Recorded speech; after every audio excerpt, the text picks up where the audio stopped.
ኢትዮጵያ ውስጥ ለምን ፍቺ ይበዛል የሚል ጥያቄዎች አብዛኛውን ሶሻል ሚዲያ ላይ እየተነሳ ነው ያለው። ሰላም ጤና ይስጥልኝ ውድና የተከበራችሁ የሰላሚና ቤተሰቦች እንዴት ናችሁ? እግዚአብሔር ይመስገን በጣም ሰላም ነኝ አለሁኝ። ዛሬ ስለ ትዳር አንዳንድ ነገሮችን ልል መጥቻለሁ። ምክንያቱም ፍቺ ታዋቂ ሰዎች ላይ ወይ ደግሞ እንደዚህ ላይ የሚበዛ ይመስላል። ፍቺ ኢትዮጵያ ላይ ለምን ይበዛል? የኢትዮጵያ አርቲስቶችም ሆኑ የኢትዮጵያ ታዋቂ ዩቲዩበሮችም ሆኑ ቲክታከሮች አብዛኛውን ጊዜ ላይፋቸው ሶሻል ሚዲያ ላይ ነው።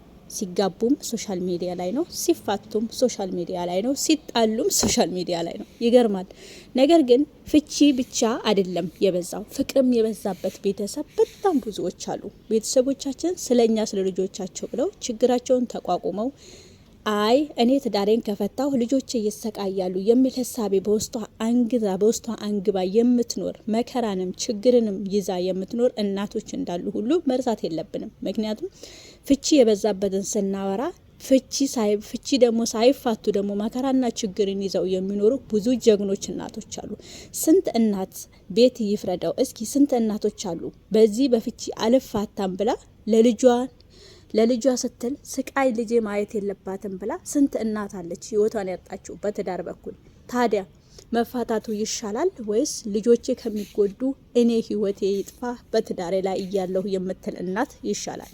እኔ ሲመስለኝ ፍቺ የሚበዛበት ምክንያት ትናንትና መልኳን አይቶ አድንቆ ይጋባሉ፣ ወይ ደግሞ ብሯን አይታ መኪና ቤት። በአሁን ሰዓት ላይ ወንድ ልጅ ወግ ማረጉ ሞልቶ ማግባት እስካለበት ድረስ፣ ነገር ግን አሁን በተቃራኒው ሴት ልጅ ቤትም ገዝታ መኪናም ገዝታ የተለያየ ነገርም ማርግታ ሰርፕራይዝ የምታደርገው እሷ ናት። ታዲያ የፍቺ ዕለትም ሰርፕራይዝ የሚያደርጋት ደግሞ እሱ ነው። ከወለደላት በኋላ አፈቅርሻለሁ እወድሻለሁ ካላት በኋላ፣ ነገር ግን የሚፈልገውን ነገር በእጁ ካስገባ በኋላ አይ ይሄ ትዳር ትክክል አይደለም እንፋታ የሚሉ ብዙዎች አሉ።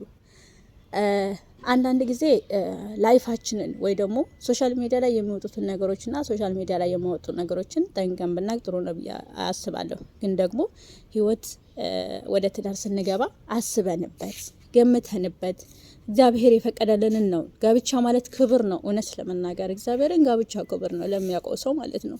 ጋብቻ ዝም ብሎ ዘው ተብሎ የሚወጣበትን ዘው ተብሎ የሚገባበት ዘው ተብሎ የሚወጣበት አይደለም። ይሄ የድርጅት ስራ አይደለም። እና ፍቺ የሚበዛበት ምክንያቶች እንግዲህ አንደኛ ሳንደማመጥ ወደ ትዳር እንገባለን። ማንነታችንን በደንብ ሳናቅ ፊታችንን ኋላችንን በደንብ ሳናይ ዛሬ ላይ ያለችውን ስሜት ብቻ ተከትለን ወደ ትዳር ዘው ብለን እንገባለን። ስንገባበት ነው እንጂ ስንወጣበት ደግሞ መከራ፣ ለቅሶ፣ ዋይታ። የምር እኔ አንዳንድ ጊዜ ፍቺ በታዋቂ ሰዎች ላይ ነው የሚበዛው ብለን የምናስብ ሰዎች አለን። ኖ በታዋቂ ሰዎች ላይ ብቻ አይደለም። ቤት ይፍረደው ሶሻል ሚዲያ ላይ የማይወጣ የሚፋቱ በጣም ብዙዎች አሉና እግዚአብሔር የተባረከ ትዳር ያማረ ፍቺ ያልበዛበት ፍቅር የበዛበት ተሳስቦ የሚኖርበትን ያርግልን ብዬ አስባለሁኝ። ለዛሬ ይህን ካወራው ይበቃኛል። እንግዲህ በተለያዩ ድረገጾች ላይ ስለ ፍቺ እየተጻፈ ነው ያለው። በሰፊው ደግሞ እሱን እያነበብኩ ቪዲዮ ስራላችኋለሁ። ለዚህ ቻናል አዲስ ከሆናችሁ ላይክ፣ ሼር፣ ሰብስክራይብ ማድረግ እንዳትረሱ። አመሰግናለሁ። መልካም ምሽት። በእርግጥ ምሽት ነው አሁን። እንግዲህ ድባቡ ይሄን ይመስላል ማለት ነው ቤተሰብ። አመሰግናለሁ።